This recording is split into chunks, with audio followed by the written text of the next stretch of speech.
In my years of watching anime, I came to realize that my favorite type of female characters tend to have problematic personalities in such a way that the comedy, the entertainment, and the plot comes from their dysfunction.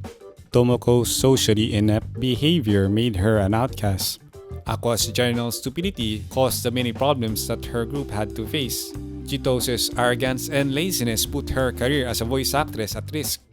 Some may find these type of girls unpleasant or frustrating to watch. However, for me, I love them because they felt more real to me, and not just because they're relatable, but also because they felt like their own person and not just an ideal to please me as a viewer. For this season of Spring 2020, I am happy to add another character to that list from a show that's surprisingly underrated.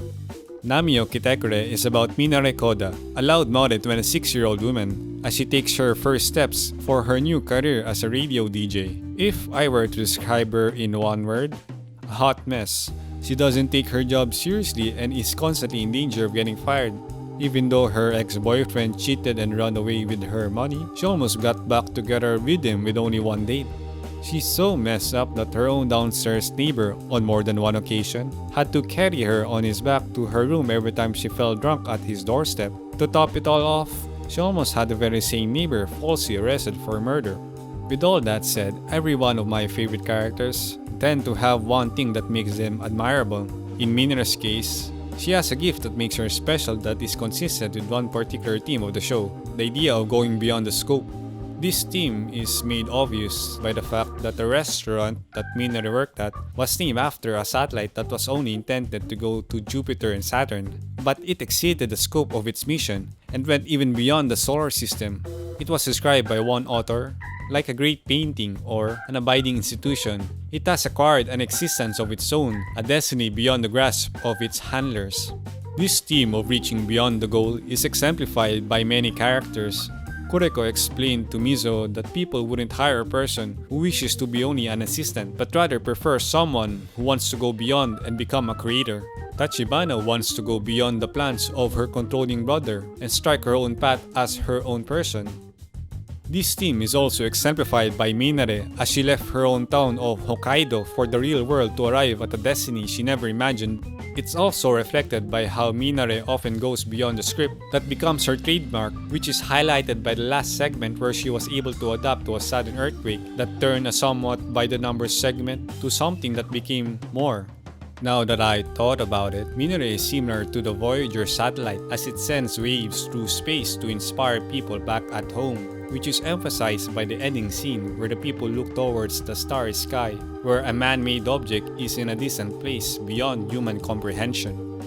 Whenever I watch the show, I sort of get this feeling that I'm merely hearing a segment of Minare's radio show. The very first episode even starts at one of her first sessions as a DJ host, which we only get back to at episode 8.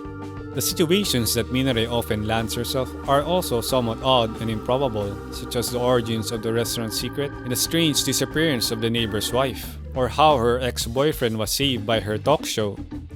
All of these wacky situations is maybe due to how comedy shows usually are. However, the premise recontextualizes everything in that all of this may just be Minare recalling her early beginnings as a radio host in a future segment.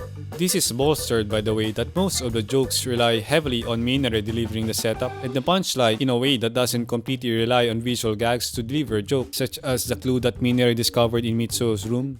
She would describe everything in detail in such a way that the viewer could understand without even looking at the screen. Sadly, this could only be appreciated if the listener could understand Japanese, which maybe could be fixed by a dub.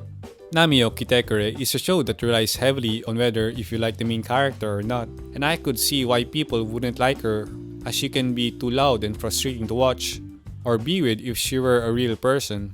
She's also sometimes unempathetic and causes a lot of problems to the people around her. However, for me, Minare is the kind of protagonist that I love to watch as she grows out of her flaws by using the very same flaws to move forward. I haven't really read the source material for this show, but I might if the sequel isn't greenlit. This is Iken Notes, signing off.